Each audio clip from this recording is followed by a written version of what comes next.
What else in the world of human consumption fits that criteria? Consume as much as you want and it's totally inconsequential. I can think of nothing. Not even water or oxygen fit that criteria. But you want to convince me that Taco Bell does? Hey, welcome back, everyone. We're about to look at some TikToks. I'm going to say this again. Being body positive is not an excuse to neglect your health. I've seen other people stitch your video, and they were much nicer to you than I'm going to be. You have no idea who I am, so let me introduce myself. I am an exercise physiologist, which means I hold a degree in this field, a certification in this field, and I've been a professional in this field for a decade. I'm not impressed. Buffy, are you impressed? I want to start with this clip because she was in our last video and she predicted that she was going to get a lot of heat for saying that being body positive isn't an excuse to be unhealthy. And she called it. But starting off here, I think we've watched enough from this creator to know that having a degree isn't everything. In fact, one of my jobs was actually managing a gym where I hired, trained, and fired personal trainers just like you. And I mean that literally. You're not special. A thin, white, young, able-bodied personal trainer is quite literally a dime a dozen, especially ones with such spicy takes like fat, bad, unhealthy, you need lose weight with exercise, me make you, and a significant misunderstanding of body positivity on top of it.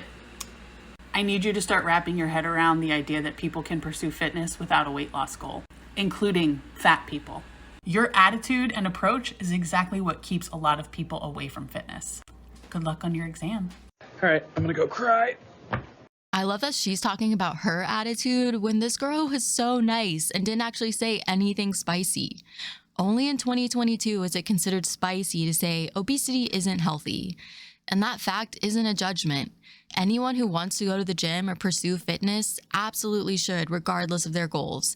But if this girl actually wants to pass her personal trainer exam, then she can't just decide that the textbook is wrong because the TikTok warriors told her so. This might ruffle some feathers.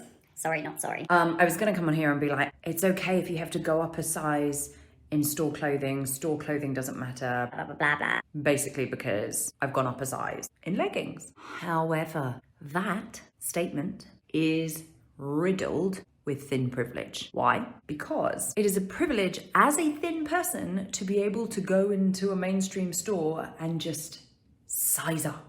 Because whilst the average American woman may be about size 16 to size 18, according to clothing stores, this is seen as plus size and is not readily available in US clothing stores. Anyone see the problem here?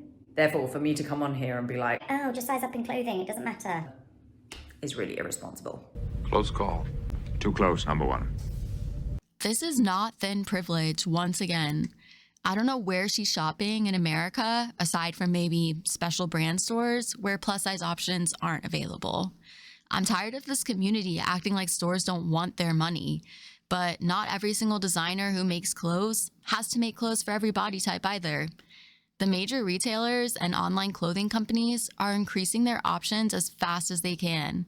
The average size of Americans has shifted fast, though, from the 1960s, where about 13% of Americans were considered obese, compared to today, where about 73% are considered overweight or obese. It's not considered height privilege for door frames or car seats to be designed on averages, but somehow when products are designed off weight averages, they're intrinsically fat-phobic.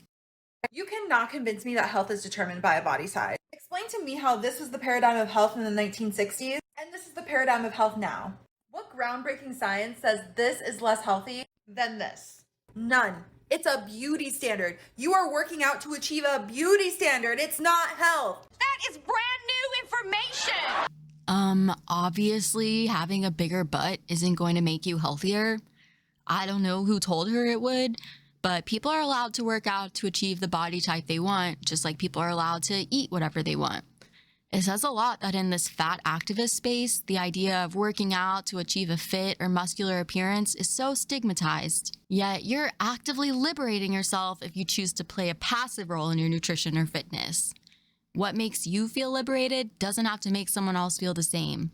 And that should really only threaten you if you're BSing, and maybe you don't feel so liberated and empowered by those things. One of my mutuals made a comment that was like, she mentioned she was eating a burrito, not that she was eating 200 burritos.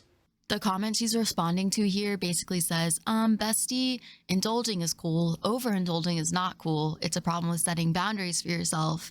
Food is comfort, but only up until a point.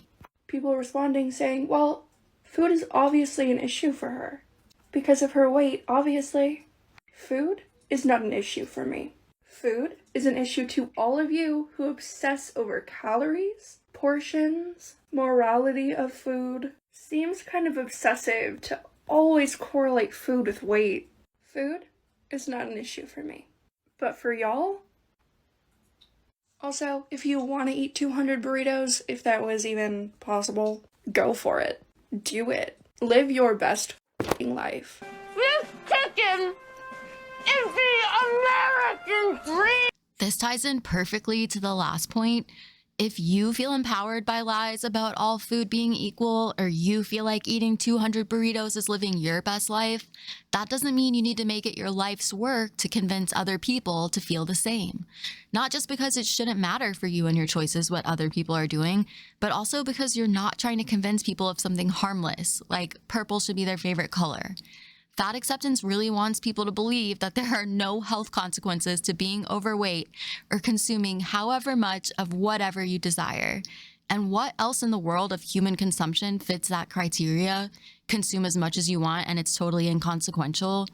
I can think of nothing, not even water or oxygen fit that criteria.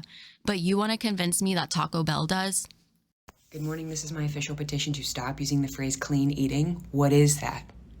What is that? It's freaking food, dude. It's fat, protein, carbohydrate. There might be more of one of those in one thing and less in another, but it's not good, it's not bad, and by you donning this cap of I'm a clean eater, yes I am. When you go out in public and you want to eat things that don't automatically align in that clean eating arena, you feel like you have to jump through hoops justifying yourself for making that food choice when you don't owe anyone an explanation, not even your brain, okay? It's not good, it's not bad, it's just food. Thank you. People talk loud when they want to act smart, right? Correct! I don't think I've ever even seen a clean eater talk about clean eating as passionately as she is here, and yet she's still wrong. I do think it's weird to call food clean or dirty, but I think it's weirder to say all food is the same in a world where Spam and spinach coexist. This is more of that avocado toast is the same thing as a brownie energy, and this mentality is the reason obesity is considered by many to be a disease of malnutrition. It's obviously not a caloric deficiency, but our bodies need macro and micronutrients to thrive. So when your diet is made up of foods that aren't fulfilling your micro requirements, your body could prompt you to eat more to try and fulfill those requirements. We talked about sensory-specific satiety in one of our last videos. It's theorized that this response in our brains developed as a way to ensure that we met all of our nutritional targets by getting variety in our diet. Our ability to fill up on something like seeds or nuts and then see berries or fruit and feel a resurgence of appetite would ensure that we got some protein, some fat, as well as carbs, and better absorption of our fat and water-soluble nutrients. So now when we think of processed foods, fast foods, and junk foods, all actively working to subvert this response and make you feel like you could just eat McDoubles for the rest of your life and be happy, it sounds that much more predatory because the food isn't just being designed to be addictive, it's meant to confuse our bodies on what is even truly satiating us. So no, not all food is the same, and acknowledging that doesn't mean that you can't eat pizza. This was too long to type out, so I'll just give a quick response. She's responding to, why does fast food make you bloat? Like there's one of three things going on. The first is the meanest in that they're just bullshit. They're full of bullshit. The second, maybe there's some type of underlying medical condition that they have not had diagnosed yet. The third is actually related to restrictive eating and eating disorder recovery. It is not uncommon if you are experiencing some type of eating disorder to have gastrointestinal issues. They actually tell you to expect it when you are in recovery. I will provide resources in the comments because I am not a dietitian. I am not educated heavily on nutrition. I am in recovery, however, so that's how I know about this stuff. But if these individuals were restricting in any way, even if the restriction was just, I never eat fast food, and then they go and eat fast food, they would bloat or become constipated or get diarrhea or something because their gut is not working properly. It's why restrictive eating and dieting messes up your metabolism, and also why all foods should be allowed. There's nothing wrong with a little fast food once or twice a meal. Our food's nutrition, somewhat fresh and quite delicious. She really just said that if you bloat after eating fast food, it's either because you're faking it, you have some undiagnosed condition, or it's your own fault because you don't eat enough fast food. It's not anything to do with being fried in fatty oils or comprised of highly processed ingredients or anything like that. 100% USDA grade tolerable chicken. It's a you problem. Obviously, other foods can make you bloat depending on your personal health, but the experience of eating greasy, salty, fatty foods and feeling uncomfortable after is something that most everyone relates to, and it doesn't mean you need to eat more of those foods. The video I want to end on is a weight loss video, and it's one of my favorites that I've seen so far. She used pole fitness to completely transform her body. She lost a total of 130 pounds, and watching it is so gorgeous. I got a pole a couple years ago, and that thing is no joke. It's seriously a hard workout. And apparently she's teaching on YouTube, so I'm going to link her channel for anyone who's interested in that. That's going to be it for today, guys. Thank you for making it all the way to the end with me. Let me know what you thought down below. I'm working on a couple of videos right now for the channel, and I'm also interested in receiving any input on videos that you all would like to see. So if you have anything that you want to suggest, you can send it to me on my Instagram or just drop a comment down below. That's going to be it for real. Thanks so much, guys. Bye.